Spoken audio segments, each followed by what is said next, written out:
فرمایا تم میں سے کامل ایمان اس شخص کا ہے جس کے اخلاق اچھے ہیں، خلق اچھا ہے، جس کا منہ میٹھا ہے، جس کی بولی ٹھیک ہے۔ وہ کیا کسی نے کہا تھا، لہجے میں اگر رس ہو تو دو بول بہت ہیں۔ انسان کو رہتی ہے محبت کی زبان یاد، انسان کو محبت کی بولی یاد رہتی ہے۔ تو کہا کہ جس کا خلق اچھا، اور دوسرا فرمایا جو اپنے اہل خانہ کے ساتھ ٹھیک ہے، سارے زمانے سے ٹھیک ہے، گھر والوں سے ٹھیک نہیں ہے، تو پھر کیسے زندگی میں سکون آئے گا، طمانینت آئے گا، کیسے چین آئے گا؟ تو تم میں سے بہتر وہ ہے جو اپنے گھر والوں کے ساتھ بہتر ہے۔ تو یہ حکم دیا گیا کہ وہ اچھے انداز کے ساتھ اپنی بیوی کے ساتھ حسن سلوک کرے، اس کو جو ہے وہ مکروہ نہ جانے، اور اس کو برا نہ کہے، اس کو گالی نہ دے۔ دوسری طرف عورت کو کہا الرجال قوامون علی النساء، مرد عورتوں پر قوام ہیں۔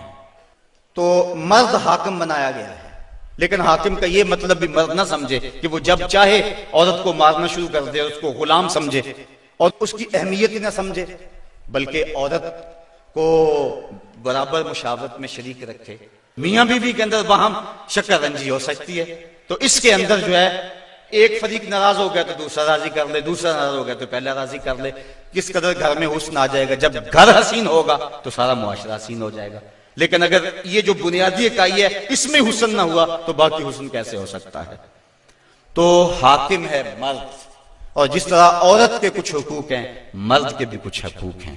نفلی روزہ رکھنا اگر عورت کو ہو تو وہ خامن سے پوچھ کے رکھے گی، خامد کی اجازت اور اذن کے بغیر عورت روزہ بھی نہیں رکھ سکتی، کیونکہ خامد کی رضا کا حاصل کرنا عورت کے لیے بہتر نفلی عبادت ہے۔ اس لیے اگر خامد راضی نہیں ہے تو روزہ نہ رکھے، راضی ہے تو رکھ لے۔ اور فرمایا حضور علیہ السلام نے دوسری بات یہ ہے کہ وہ اس کے گھر میں جس کو وہ ناپسند کرتا ہے اس کو آنے نہ دے، اذن نہ دے۔ اللہ کے محبوب علیہ السلام نے فرمایا وہ عورت جو اس حال میں مری کہ اس کا خامد اس پہ راضی تھا، فرمایا وہ عورت سیدھی جنت میں جائے گی۔ تو عورت کی جنت مرد ہے، اگر وہ مرد کو راضی کر دے گی تو جنت کی راہوں کی مسافر ہے، اور اگر وہ اپنے شوہر کو راضی نہیں کر پاتی تو اللہ کے محبوب علیہ السلام نے فرمایا میں نے کثرت کے ساتھ عورتوں کو دوزخ میں دیکھا ہے۔ عرض کی حضور کس وجہ سے؟ فرمایا ایک تو کثرت سے لعنت کرنے والی ہوتی ہیں، اور دوسرا خامد کی ناشکری کرنے والی ہوتی ہیں۔ یہ دو بد خصلتیں عورت میں ایسی ہیں جو عورت کو جہنم کا ایندھن بنا دیتی ہیں۔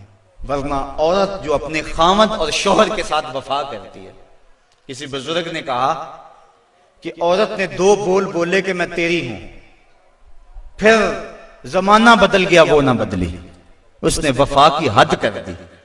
تو وہ بزرگ کہتے جس طرح عورت نے وفا کی حد کر دی، اگر بندہ اپنے رب سے حد کر دے یوں وفا کی تو اللہ کتنا کرم اس کے اوپر فرمائے۔ اب عورت دکھ بھی سہتی ہے، تکلیفیں بھی سہتی ہے، لیکن اپنے اس قول سے نہیں پھرتی، بدلتی نہیں ہے۔ اس کی آرزو یہ ہوتی ہے اس گھر میں سرخ جوڑا پہن کے آئی تھی، سفید لباس لے کر نکلوں اس گھر سے، یہ اس کی آرزو ہوتی ہے، اور کسی عورت کی یہ خوش قسمتی ہے۔ تو عورت اگر اپنے خامن کو راضی رکھتی ہے تو وہ جنت کی مسافرہ ہے۔ آقا کریم نے جو آخری وصیت اپنی امت کو کی، فرمایا لوگوں میں تمہیں دو چیزوں کی وصیت کرتا ہوں، ایک الصلاۃ الصلاۃ، نماز نماز، یعنی نماز کو نہ چھوڑنا، اور دوسری وصیت یہ تھی کہ میں دو کمزوروں کے بارے میں تمہیں اللہ سے ڈراتا ہوں، ایک غلام اور دوسری تمہاری بیویاں۔ ان دو کمزوروں کے بارے تمہیں اللہ سے ڈراتا ہوں، ان پہ ظلم نہ کرنا، انہوں نے بھاگ تو جانا نہیں ہے، گھر سے نکل تو جانا نہیں ہے، تو ان پہ ظلم کرو گے تو یہ دکھی ہو جائیں گے۔